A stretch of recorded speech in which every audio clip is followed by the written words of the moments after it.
मागील व्हिडिओमध्ये आपण एक्सरसाइज 3.3 च्या दुसऱ्या भागापर्यंत पोहोचलेलो होतो। या व्हिडिओमध्ये आपण इंटिग्रेशन बाय पार्टचे जे एग्जांपल्स आहेत ते एग्जांपल्स शिवाय आता एक दोन नवीन जे टाइप आहेत इंटिग्रलचे ते टाइप बघून आणि उर्वरित एग्जांपल जे आहेत एक्सरसाइज 3.3 मधले ते बघणार आहोत।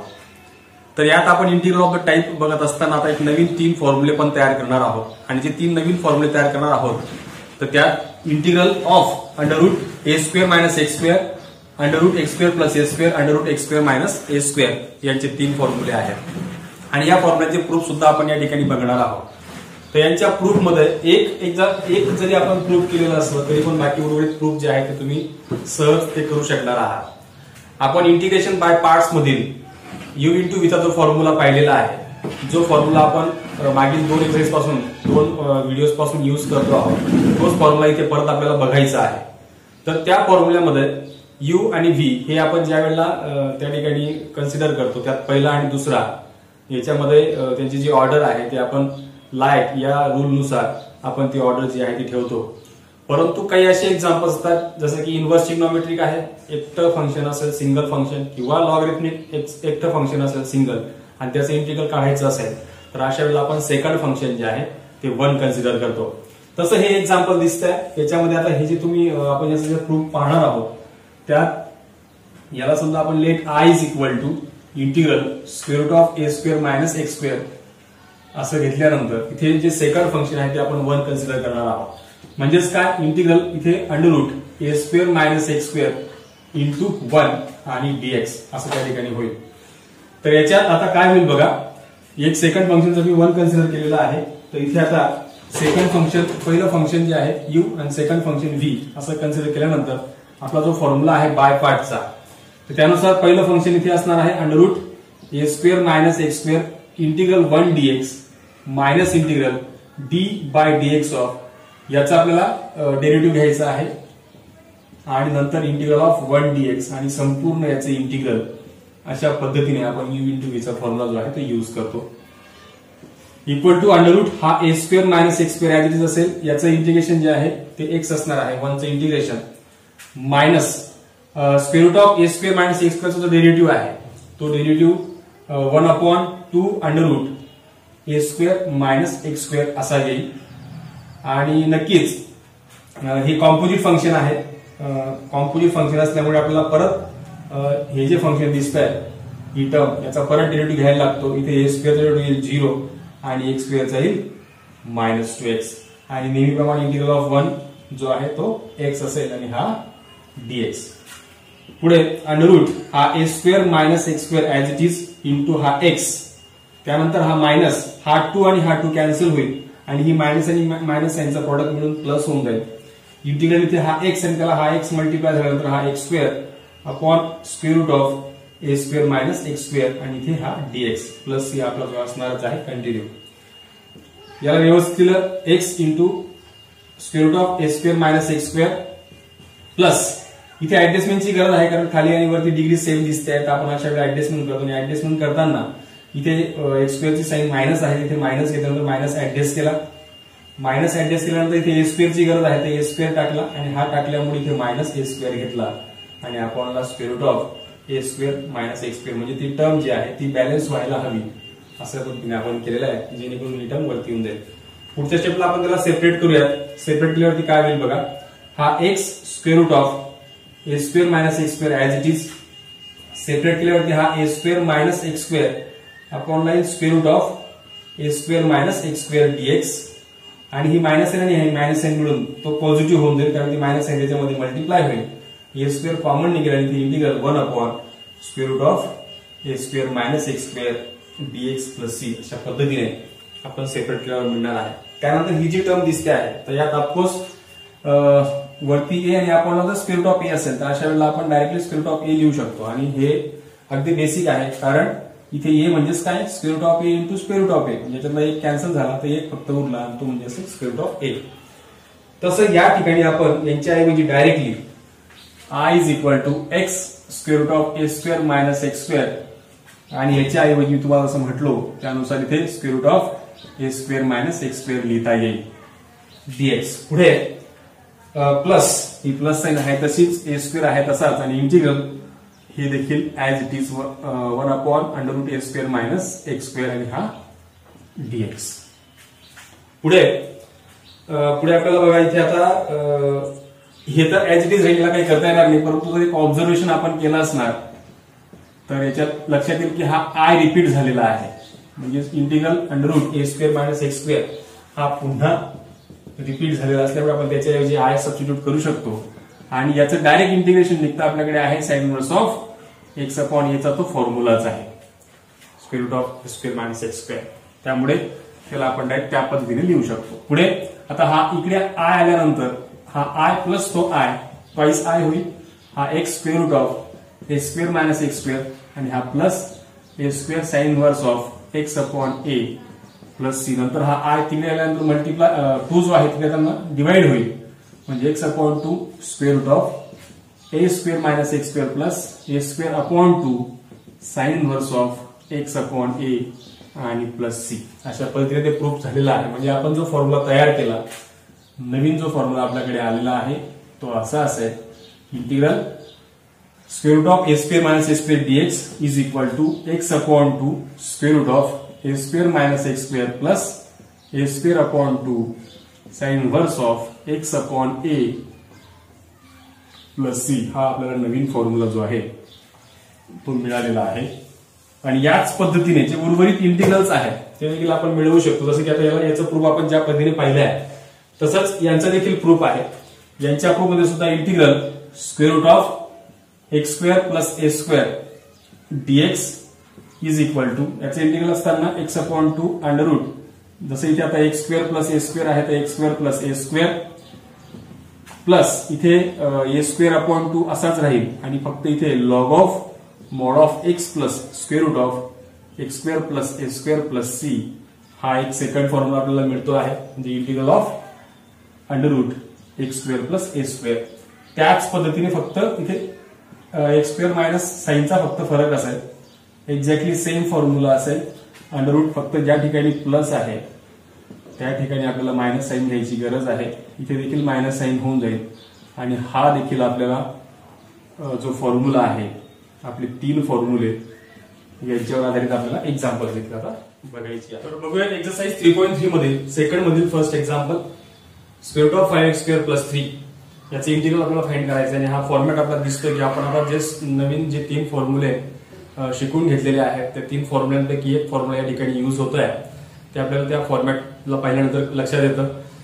शिवाय याला इंटू 1 घेऊन हे सेकंड फंक्शन आपण 1 कन्सिडर करून सुद्धा याला u इंटू व्हीच्या सहाय्याने म्हणजे बाय पार्टच्या सहाय्याने सॉल्व्ह केलं तरीही याचा आन्सर येणारच आहे. पण आपण आता त्याचा फॉर्म्युला जो आहे तो शिकलेला असल्यामुळे त्याला थोडं शॉर्टकट मेथडने जायला हरकत नाही.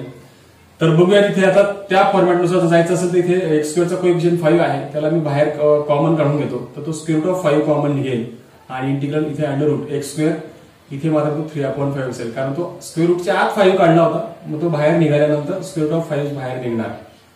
त्यानंतर हा फॉर्मॅट तयार झालाय आपल्या फॉर्म्युल्याचा. तिथे काही √5 त्यानंतर हा तो पूर्ण कॉमन असेल.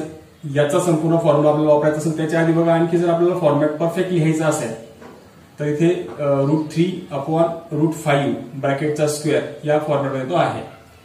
जनरली इथे करायची गरज नसते कारण स्क्वेअर आपण त्या ठिकाणी वापरतो म्हणजे तो फॉर्म्युल्यामध्ये सहज स्क्वेअर काढून मिळतो डायरेक्टली. तर इथे काय होईल बघा इथे आता x/2 येईल स्क्वेअर रूट ऑफ जो आपल्याकडे फॉर्म्युला आहे a² प्लस a² चा तो आपण वापरतोय. तिथे येईल x² प्लस 3/5 कारण याचा स्क्वेअर म्हणजेच 3/5 येईल.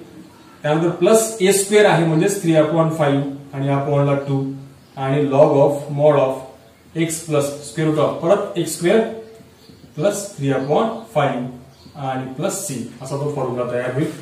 हा संपूर्ण याला मल्टिप्लाय आहे आणि वरून आपण फक्त इथे पण अपॉन 2 इथे पण अपॉन 2 जर कॉमन काढला पूर्ण कर्ली ब्रॅकेटच्या बाहेर तर इथे काय राहील बघा ब्रॅकेटमध्ये हा x हा square root of x² plus 3/5 plus हा 3/5 आणि log of mod of x plus square root of x² plus 3/5 plus c हे आपलं फायनल इंटिग्रल असेल.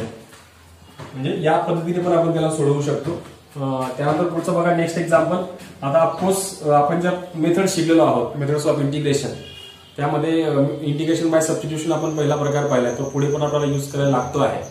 तर इथे पाहता क्षणी लक्षात येतं की आपल्याला सबस्टिट्यूशन मेथड अप्लाय करायला लागणार सुरुवातीला. नंतर तो जो तयार होईल ते एक्सप्रेशन सिम्प्लिफाय केल्यानंतर, तर त्यात आपण हा जो नवीन टॉपिक आता पाहिला आहे, इंटिग्रल जो नवीन टाईप पाहिला आहे, त्यात तो ते कन्व्हर्शन होऊन जाईल. तर त्यासाठी तुम्हाला इथे आधी एक्स क्यूब बद्दल टी पुट करायला लागणार. पण ते करताना हेच का करायला लागतं, त्याचा सिंपल वे असा आहे की आपण पाहता क्षणी आपल्या लक्षात आलं की ते x⁴ आहे आणि हा क्यूबचा स्क्वेअर आहे, म्हणून आपण तसं करतोय. किंवा एक स्टेप वाढूयात समजण्यासाठी म्हणून, तर इथे आय is equal to integral x² square root of x² minus हा x² ब्रॅकेटचा क्यूब लिहिता येईल, सॉरी एक्स क्यूबचा ब्रॅकेट स्क्वेअर लिहिता येईल, कारण आपला फॉर्मॅट स्क्वेअर मधला आहे. झालं. म्हणजे अशा ठिकाणी आपण जनरली काय करणार आहोत, तर एक्स क्यूब बद्दल जर टी पुट केला तर याचं जे डेरिव्हेटिव्ह आहे तो 3x² येईल dx dt, म्हणजेच x² dx is equal to आपल्याला dt/3 मिळतं आहे. त्यात व्हॅल्यू जर पुट केल्या तर x² dx ऐवजी dt/3 मिळत आहे. आणि हा जो स्क्वेअर रूट आहे, स्क्वेअर रूटचा a² मायनस t² आहे. म्हणजे हा 1/3 जर आपण कॉमन काढला तर हा आपला फॉर्म्युल्याचा फॉर्मॅट तयार झाला आहे, जो आपला पहिलाच फॉर्म्युला आहे √a² मायनस x². तो इथे आपण यूज जर केला तर तो फॉर्म्युला काय बघा आपला, इथे टी आहे त्याच्या ऐवजी t/2 square root of a² minus t² आणि प्लस a²/2, कारण इथे एच आहे आणि पुढे साइन इनव्हर्स आहे, साइन इनव्हर्स ऑफ x ऐवजी मात्र इथे टी आहे, t/a आणि हा प्लस सी कर्ली ब्रॅकेट इथे कम्प्लीट होईल. आणि 1/2 सगळ्यांना आहे, तर हा 1/2 आणि आपण जर 2 जर कॉमन काढला तर हा 1/6 होईल. इन ब्रॅकेट टी ऐवजी व्हॅल्यू पुट करून देऊयात. टी आहे x³ इथे, मग x³ square root of a² आणि t² आहे, म्हणजे t⁶, म्हणजे a² मायनस x⁶ होऊन जाईल. t² टी ऐवजी आपण x³ टाकल्यानंतर, तो स्क्वेअर घेतल्यानंतर, कारण हा स्क्वेअर आहे, प्लस हा a²/2 आणि हा sine inverse of x³ t ऐवजी a प्लस सी. अशा पद्धतीने हे फायनल इंटिग्रल जे आहे ते मिळालेलं असं. नेक्स्ट एक्झाम्पल नंबर 6 बघूयात. यात देखील बघा 2 ब्रॅकेटचा प्रॉडक्ट काढायचा आहे. त्याला सिम्प्लिफाय केल्यावर आपला तो जो फॉर्मॅट आहे तो तयार होऊनच जाईल. आधी आपण या प्रॉडक्टचा जो आहे त्याला सिम्प्लिफाय करून काय मिळतं ते बघूयात. इथे x इंटू हा 7x होईल, x इंटू -x -x² होईल, हा 7 × 21 21 आणि 3 आणि तो म्हणजे मायनस प्लस होऊन जाईल +3x. यात ना आपल्याला क्वाड्रॅटिक एक्सप्रेशन तयार झालेलं दिसतंय, क्वाड्रॅटिक पॉलिनॉमियल. त्यात हा 7 आणि हा 10x होईल, हा -10x -x² आणि हा -21 dx. त्याला आपण आपल्या फॉर्मॅटमध्ये आधी कन्वर्ट करून घेऊया. इंटिग्रल हा जसं थर्ड टर्म आपण ऍडजस्ट केली होती मागच्या याच्यामध्ये, त्यानुसार इथे त्याच पद्धतीने आपल्याला थर्ड टर्म जी आहे ती ऍडजस्ट करायची आहे आणि त्या फॉर्मॅटमध्ये आणायचं आहे. म्हणजे आपण जेव्हा पण इंटिग्रेशनचे नवीन फॉर्म्युले शिकतो आहोत, त्या नवीन फॉर्म्युल्यांमध्ये आपण प्रत्येक वेळेला एक्स जो आहे ते तयार केलेले मूळ एक्स मधले फॉर्म्युले आहेत सगळे, परंतु आपण हे सगळे फॉर्म्युले जे आहेत ते ax + b याच्यामध्ये कन्व्हर्ट करू शकतो. आणि फक्त एकच गोष्ट इथे जी बदलते आहे ते आपल्या थेरमनुसार, जो आपला मूळ थेरम आपण शिकलो आहोत त्या थेरमनुसार इथे फक्त आपल्याला ते जे पण इंटिग्रल निघालेलं असेल त्यात एकचा जो कोइफिशियंट असेल तो आपल्याला अपॉनला घ्यायला लागतो. तर तो फॉर्म्युला आपण जरी एक्स मधला असला मूळ, लक्षात ठेवायचा एक्स मधला जरी असला तरी पण त्याला युज करताना जर ax + b च्या फॉर्म मध्ये येत असेल तर अशा वेळेला आपण अपॉनला एकचा कोइफिशियंट घेतो. त्या पद्धतीने इथे देखील आपल्याला करायला लागणार आहे. इंटिग्रल अंडररूट, आता इथे हा -n कॉमन या करता काढली, कारण हा क्वाड्रॅटिक जो तयार झालेला आहे त्याच्यात x² चा कोइफिशियंट आपल्याला पॉझिटिव्ह करायचा होता. त्यामुळे आणि आपल्याला थर्ड टर्म आता ऍडजस्ट करायची आहे, तर x² - 10x या थर्ड टर्मचा आपला फॉर्म्युला आहे equal to 1/2 into coefficient of x. आपण मागील व्हिडिओमध्ये हे मोठ्या प्रमाणात पाहिलेलं आहे. तर 1/2 इंटू कोइफिशियंट x चा काय आहे -10 आणि ब्रॅकेट स्क्वेअर, तर तो 5 येईल, म्हणजे 25 होऊन जाईल स्क्वेअर घेतल्यानंतर. तिथे आपल्याला +25 आणि -25 हा ऍडजस्ट करायचा आहे आणि हा +21 आहे तसाच. Bracket complete. त्यानंतर हा इंटिग्रल आपल्याला परफेक्ट स्क्वेअर या ठिकाणी मिळतोय. हा परफेक्ट स्क्वेअर मिळतो 3 टर्म्स मिळून. आपण इथे x घेतो मधली साइन आणि स्क्वेअर रूट याचं 25चं 5 घेतल्यानंतर ब्रॅकेट स्क्वेअर होईल. इथे -25 + 21 केल्यानंतर हा -4 आपल्याला मिळतो. Bracket complete. नंतर ब्रॅकेटच्या आत -साइन टाकून देऊया, कारण ती -साइन बाहेर राहू द्यायची, कारण तिला आपण बाहेर काढू नाही शकत. स्क्वेअर रूटच्या आतली -साइन जी असते तिला आपण तिचं स्क्वेअर रूट काढता येत नाही. आपल्या रिअल नंबर मध्ये, म्हणून तर इथे येईल 2 स्क्वेअर, हा मायनसचा पॉझिटिव्ह होऊन जाईल, 4 म्हणजे 2 स्क्वेअर लिहिला आणि हा x मायनस 5 ब्रॅकेट स्क्वेअर लिहिला. म्हणजे आपला फॉर्मॅट तयार झाला साईनचा जो आपला फॉर्म्युला आहे पहिल्या क्रमांकाचा. आता नवीन शिकला त्यानुसार इथे x ऐवजी आहे x मायनस 5 आणि अपॉनला 2 स्क्वेअर रूट ऑफ जी पण व्हॅल्यू असेल ही ती या ठिकाणी आपण लिहितो under root 2 square minus x minus 5 bracket square, त्यानंतर प्लस नंतर आहे a स्क्वेअर अपॉन म्हणजे 2 स्क्वेअर अपॉन 2 आणि पुढे आहे साइन इनव्हर्स ऑफ, इथे x ऐवजी x मायनस 5 आहे आणि अपॉनला a 2 असतोच, हा 2 नाही तो a अपॉनचा असतो, हा 2 इथला आणि हा अपॉनचा 2 फॉर्म्युल्यामध्ये जो आहे तो इथला 2 असतो अपॉनचा a आणि प्लस c हा फॉर्म्युला तयार झाला, वापरला गेला. तर त्यानंतर x मायनस 5 याला थोडं सिम्प्लिफाय करायची गरज, याला सिम्प्लिफाय केलं की हे मिळणार, हे मिळणार, हे मिळणार, हे मिळणार, फायनली आपल्याला हेच मिळणार आहे. म्हणजे आपण याच्या ऐवजी डायरेक्टली x मायनस 3 आणि 7 मायनस x जरी लिहिला तरी आपल्याला आन्सर जे आहे ते इथे 2 कॅन्सल झाल्यावर 2 मिळतो आणि हा साइन इनव्हर्स ऑफ इथे x minus 5 upon 2 plus c अशा पद्धतीने आपण याचं इंटिग्रल जे आहे ते फाइंड करू शकतो आहोत. Next example number 10. दिसतंय की इथे sec square x in under root tan square x plus tan x minus 7 दिसतोय. म्हणजे tan x चा जो डेरिव्हेटिव्ह आहे तो sec स्क्वेअर x आहे. म्हणजे हे सबस्टिट्यूशनचं एक्झाम्पल आहे, हे लगेच पाहता क्षणी कळतं. तर आधी सबस्टिट्यूशन वापरूया आणि नंतर मग आपण सिम्प्लिफाय झाल्यावर बघूया की तिथे काय काय करता येत आहे. तर tan x is equal to t इथे होईल आणि याचा जो डेरिव्हेटिव्ह आहे तो sec स्क्वेअर x आहे इक्वल टू dt.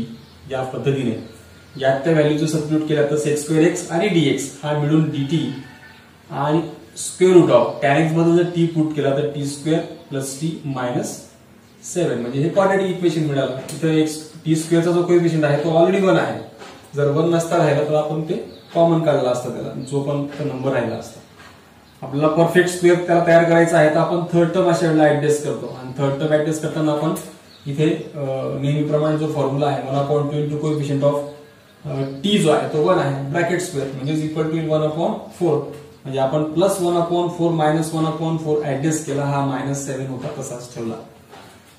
नंतर आपल्याला हा परफेक्ट स्क्वेअर मिळतो t प्लस 1/2 ब्रॅकेट स्क्वेअर आणि क्रॉस मल्टिप्लिकेशन केलं त्याने 28 आणि 29 29/4 इथे असं लिहिता येईल आणि हा लिहिते. आता हे परफेक्ट स्क्वेअर नाहीये त्यामुळे याला आपण आपल्या स्टँडर्ड फॉर्म मध्ये त्याला कन्वर्ट करून घेऊयात आणि मग फॉर्म्युला अप्लाय करूयात. तर याच्यानुसार इथे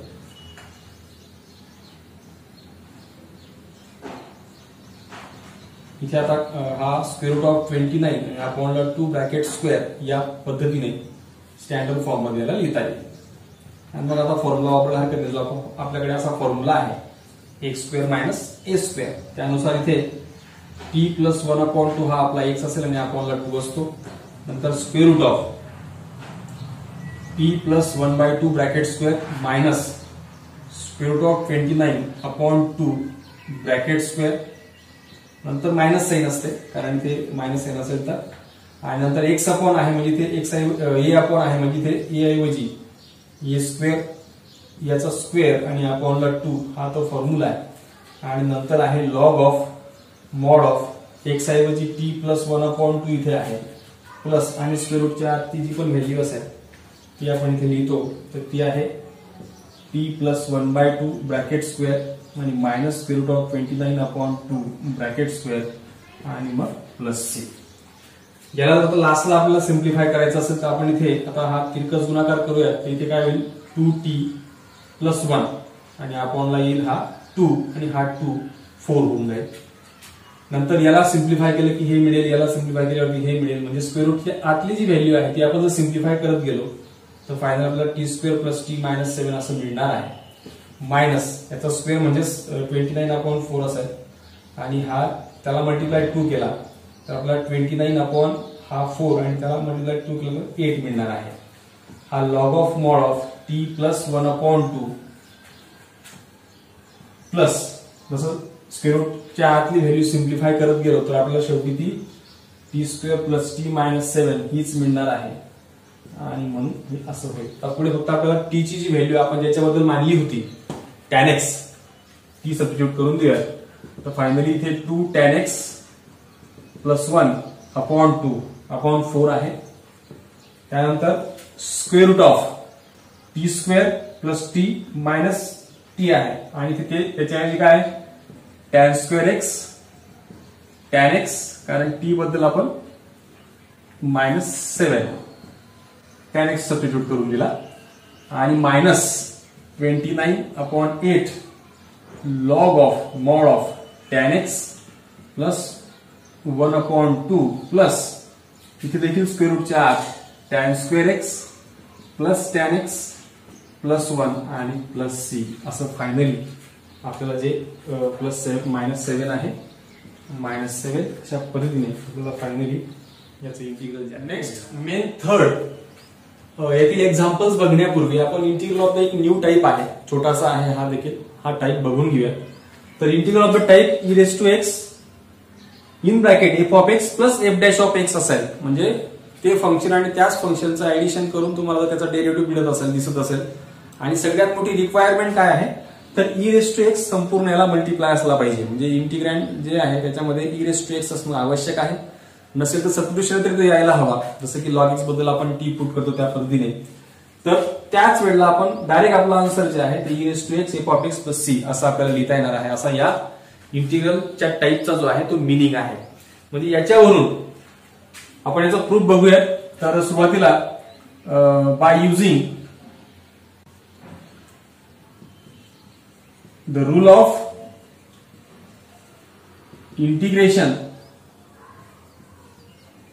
बाय पार्ट्स, जर समजा आपल्याला integral e raise to x into f dash of x काढायचं असेल, आपण कन्सिडर करतो आहोत, तर याच्यानुसार इथे e रेज टू एक्स पहिलं फंक्शन असंच राहील, सेकंड फंक्शनचा इंटिग्रेशन, नंतर minus derivative of first function and integral of second function आणि संपूर्ण फंक्शनचा इंटिग्रल, असं आपण u इंटू व्हीचा फॉर्म्युला बाय पार्टचा पाहिलेला आहे. याला जर आपण सिम्प्लिफाय केलं तर e रेज टू एक्स आणि एफ डॅश ऑफ एक्सचं इंटिग्रेशन एफ ऑफ एक्सच येतं, मायनस e रेज टू एक्सचा डेरिव्हेटिव्ह e रेज टू एक्सच आहे, एफ डॅश ऑफ एक्सचं इंटिग्रेशन एफ ऑफ एक्स येईल डीएक्स आणि प्लस सी आहे तसाच. त्यापैकी आता इथे ज्या टर्मला निगेटिव्ह साईन आहे ती टर्म आपण इकडे आणूयात. तर integral e raise to x f of x, नंतर ही टर्म इथेच आहे, integral e raise to x f dash of x dx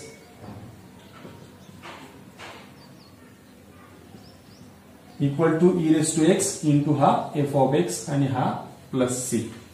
त्यात इंटिग्रल दोघींचं इंटिग्रँड से याच्यामध्ये दिसतंय की इंटिग्रल आपण एकत्र करू शकतो by using the algebra of integrals. त्यानुसार e रेज टू एक्स पण कॉमन निघतोय आणि इंटिग्रल साइन जर मी इकडे काढले तर e raise to x in bracket f of x आणि प्लस हा एफ डॅश ऑफ एक्स मिळतो आहे.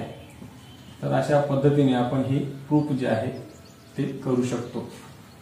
या टाइपचं इंटिग्रल असलं की direct e raise to x into f of x असं असेल. मग आपल्याला आता गरजेचं काय एक्झाम्पल मध्ये ओळखणं, तर एफ ऑफ एक्स काय आहे त्याचा डेरिव्हेटिव्ह काय आहे, म्हणजे यासाठी आपल्याला डेरिव्हेटिव्हचे फॉर्म्युले पण माहिती असणं गरजेचं आहे. जसं की आता इथे दिसतंय की 2 प्लस कॉट एक्स आहे, कॉट एक्सचा डेरिव्हेटिव्ह हा मायनस कोसेक स्क्वेअर एक्स येतो. म्हणजे हे दिसतंय की याच्यामध्ये जर समजा मी 2 plus cot x equal to f of x put केला, एफ ऑफ एक्स पुट केल्यावरती जर समजायला आपण एफ ऑफ एक्स पुट केला तर एफ ऑफ एक्सचा जो डेरिव्हेटिव्ह आहे, म्हणजे याला जेव्हा आपण डिफरन्शिएट करणार, म्हणजे डिफरन्शिएट केल्यावर काय होईल, मग differentiate with respect to x, तेथे 0 प्लस याचा जो आहे कॉटचा डेरिव्हेटिव्ह जो कोसेक स्क्वेअर एक्स आहे, म्हणजे मायनस कोसेक स्क्वेअर एक्स आहे आणि इक्वल टू येईल मग एफ डॅश ऑफ एक्स, कारण एफ ऑफ एक्सचा डेरिव्हेटिव्ह म्हणजेच नोटेशन नुसार एफ डॅश ऑफ एक्स. तर आपल्याला मिळतं काय बघा, बरोबर त्याचा डेरिव्हेटिव्ह जो आहे तो आपल्याला मिळतो आहे जर आपण याला एफ ऑफ एक्स मानला तर. म्हणजे याच्यानुसार आपल्याकडे जे आहे फॉर्म्युल्यानुसार आय इज इक्वल टू आपल्याला जे मिळतं आहे e रेज टू एक्स आहे जिथे multiply, sorry e raise to x लिहायचा बाकी आहे. सगळ्यात मोठी रिक्वायरमेंट आहे या एक्झाम्पलची, इथे e रेज टू एक्स असणं गरजेचं आहे. तो इकडे लिहिलेला आहे, इथे मी त्याला इकडे लिहून घेतला. तर e raise to x multiply असेल तर e रेज टू एक्स, त्यानंतर इथे एफ ऑफ एक्स आला, हा आपण एफ ऑफ एक्स मानला आणि हा इकडे आपल्याला एफ डॅश ऑफ एक्स उत्तर मिळालं मायनस साइन सह. तर मग अशा वेळेला डायरेक्ट फॉर्म्युलानुसार e raise to x into f of x plus c आपल्याला मिळत आहे. म्हणून इथे e रेज टू एक्स आणि त्याला मल्टिप्लाय एफ ऑफ एक्स आपण ज्याला मानला होता तो आहे 2 plus cot x plus c, हे असेल आपलं फायनल इंटिग्रल.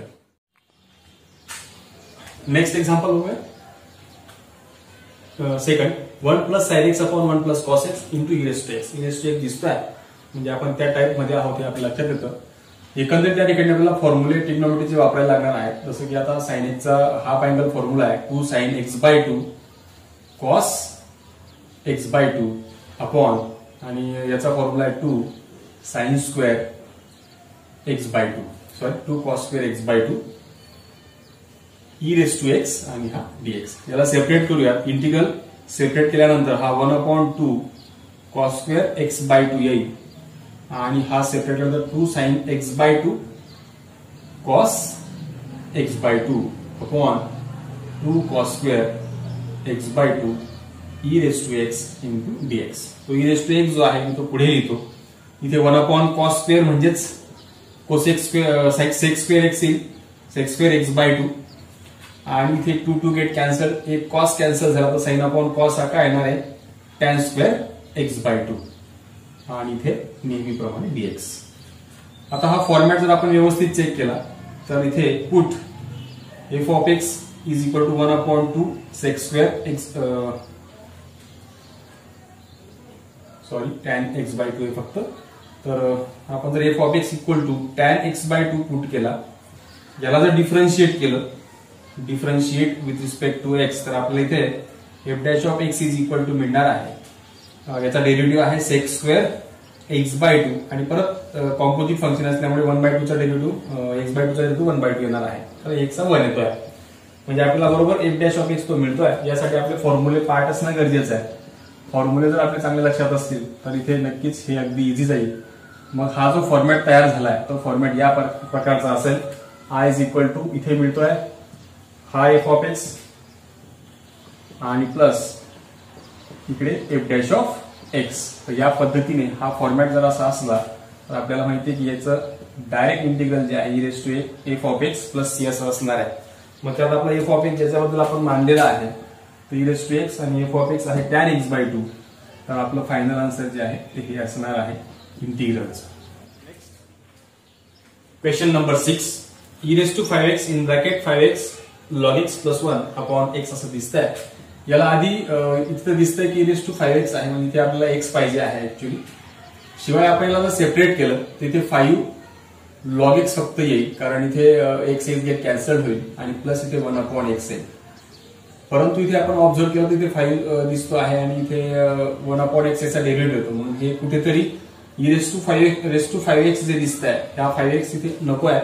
त्याच्याऐवजी आपल्याला दुसरी काहीतरी व्हॅल्यूज पुट करायला लागणार. तर आपण इथे 5x इज इक्वल टू समजा t पुट केला तर इथे x इज इक्वल टू आपल्याला t/5 मिळेल आणि याला डिफरन्शिएट जर आपण केलं इथे येईल dx इज इक्वल टू, कारण सबस्टिट्यूशन आपण अप्लाय करतो आहोत तर ऑफकोर्स अशा वेळेला आपण फक्त dx घेतो आणि इक्वल टू dt/5 असं मिळत आहे. यात आपण ती व्हॅल्यू जर सबस्टिट्यूट केली तर इथे I is equal to integral e⁻t येणार कारण आपण याला t मानलाय. पुढे हा 5 आणि log of in the place of x replace t/5 हा मग t/5 इथे येईल आणि प्लस हा 1/t/5 किंवा 1/x डायरेक्टली आपल्याला जर लिहायचं असणार त्याच्यावरून आपण 1/x जो आहे तो डायरेक्ट लिहू शकतो 5/t आपल्याला असं मिळणार आहे. आणि हा इथे जो dx आहे त्याच्याऐवजी dt/5 येईल. तर हा 1/5 जो आहे तो 1/5 ओव्हरऑल इंटिग्रलच्या बाहेर कॉमन निघू शकतो. e⁻t याला असं लिहिलंय हा 5 लॉग ऑफ t/5 आणि व्यवस्थित ऑब्झर्वेशन जर केलं तर आपले डेरिव्हेटिव्हचे फॉर्म्युले अगदी चांगल्या प्रकारे पाठांतर असतील तर इथे लक्षात येतं की याचा जो डेरिव्हेटिव्ह आहे तो हा आहे. तो कसा बघा, put f of t is equal to 5 times log of t/5. याला जर डिफरन्शिएट आपण विथ रिस्पेक्ट टू t केलं, differentiate with respect to t म्हणजे सगळे, तर इथे f' of t with respect to t आपण केल्यानंतर इथे 5 आणि हा 1/t/5 याचा डेरिव्हेटिव्ह येणार log of f of t आहे तो आणि वरून आपण त्याचा परत डिफरन्शिएट करायला लागतो म्हणजे 1/5 त्याचा डेरिव्हेटिव्ह येईल t/5 चा, कारण ते कॉम्पोजिट फंक्शन आहे. डिफरन्शिएशन चॅप्टर जर चांगल्या प्रकारे केलेलं असेल तर लगेच लक्षात येईल. मग हा आपल्याला मिळतोय 5/t म्हणजे आपल्याला f' of t मिळतोय 5/t. म्हणजे ज्या वेळेला f of t आपण ही टर्म मांडली तेव्हा आपल्याला f' of t हा मिळतोय. म्हणजे आपण तो जो आपला एक फॉर्म आहे इंटिग्रलचा तो इथे अप्लाय होतोय. इथे येईल e⁻t f of t plus f' of t आपल्याला मिळालेला आहे. यावरून नक्कीच आपल्याला याचं जे इंटिग्रल आहे आता हा 1/5 जो आहे तो आपल्या इथे ऑलरेडी कॉमन निघालेला आहे. म्हणजे इथे आय इज इक्वल टू 1/5 असणारच आहे. शिवाय बाकी आपण इथे जे काही मिळवलं त्यानुसार आपला आन्सर जे आहे e⁻t into f of T असणार आहे. आणि आपण जे टी बद्दल मानलेलं आहे ते इथे ठेवू शकतो. e⁻t जो आहे म्हणजे इथे e⁻t आपला 5x आहे आणि एफ ऑफ टी जो आपण काढलाय मानलाय तो आहे 5 log of t/5 आणि तो देखील आपण त्याच्याबद्दल जर आपण ही व्हॅल्यू पुट केली, हा 5 गेट कॅन्सल, 5 कॅन्सल होऊन जाईल. e⁻5x आणि ते log of 5x/5 असं जर केलं तर परत तो देखील कॅन्सल होईल. म्हणजे e⁻5x इंटू log x हे आपलं फायनल इंटिग्रल असणार आहे. नेक्स्ट आणि लास्ट एक्झाम्पल बघूयात. Example number 9. I is equal to integral cosec log x in bracket 1 - cot of log x. इथे जरी आपल्याला e⁻x डायरेक्ट दिसत नसला, या एक्झाम्पल मध्ये डायरेक्टली e⁻x नाही, पण तरी हे त्या टाईपचे एक्झाम्पल आहे. हे आपण कसं काय ओळखू शकतो आहोत, तर इथे log x दिसतोय आणि हा log x जो आहे त्याचं सबस्टिट्यूशन केल्यानंतर आता ह्या बऱ्याचशा गोष्टी आपल्याला अगदी सरावाने सुचतात की log x बद्दल जर आपण t पुट केला तर log x आणि इक्वल टू टी घेतल्यानंतर त्याचा एक्सपोनेन्शियल फॉर्म जो आहे तो e⁻t च्या फॉर्म मध्ये येईल. म्हणजे तिथे e⁻t येऊन जाईल आणि हे पण सिम्प्लिफाय झाल्यानंतर दिसतंय की कोसेकचा जो डेरिव्हेटिव्ह आहे तो कोसेक इंटू कॉट आहे, मध्ये मल्टिप्लाय केल्यानंतर तो आपल्याला मिळतो आहे. म्हणजे बऱ्याचशा ऑब्झर्वेशन नंतर आपल्याला लक्षात येतं की इथे आपल्याला त्या फॉर्म मध्ये हे मिळणार आहे. तर त्याच्यासाठी आपल्याला आधी log x is equal to t put करायला लागणार आहे. मग याचा डेरिव्हेटिव्ह आहे 1/x dx आणि डिफरन्शिएट तर करायला लागणार कारण एका व्हेरिएबलचं कन्व्हर्शन दुसऱ्या व्हेरिएबल मध्ये करण्यासाठी त्याची गरज असते. तर आय इज इक्वल टू इथे मिळणार आपल्याला कोसेक टी, याच्याबद्दल टी पुट केल्यामुळे.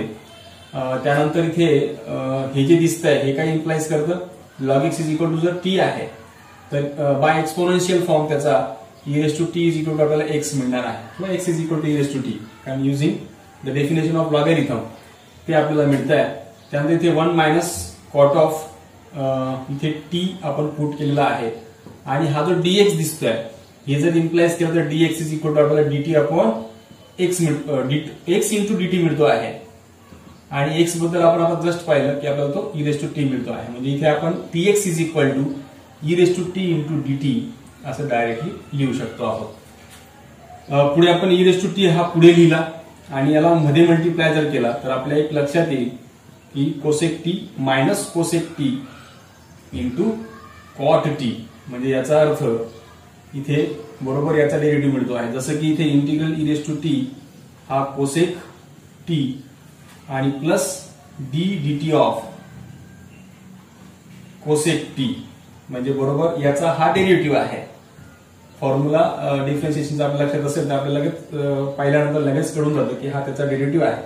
आणि अशा वेळेला आपण डायरेक्ट शिकलो आहोत. म्हणजे इथे आपल्याला जो फॉर्म मिळाला तो असा मिळाला की F of t plus f'(t) आणि असा फॉर्म जर मिळाला तर अशा वेळेला आपल्याला डायरेक्ट आन्सर e⁻t आणि त्याला f of t plus C असं मिळतं. यात f ऑफ टी जो आहे तो त्याच्याऐवजी कोसेक टी आहे तर इंटू इथे येईल कोसेक टी प्लस सी. आणि शेवटी आपल्याला फक्त आपण जे व्हेरिएबल बद्दल मानलेलं होतं तर e⁻t म्हणजे x आहे आणि इथे कोसेक टी ऐवजी आहे log x प्लस सी. अशा पद्धतीने आपल्याला हे इंटिग्रल जे आहे ते सॉल्व्ह करता येणार आहे. यासोबतच आपली ही एक्सरसाइज जी आहे एक्सरसाइज 3.3 ही या ठिकाणी संपलेली आहे. आता या चॅप्टरचा शेवटचा टॉपिक आपला बाकी आहे. पुढील व्हिडिओमध्ये आपण त्या नवीन टॉपिकला सुरुवात करणार आहोत.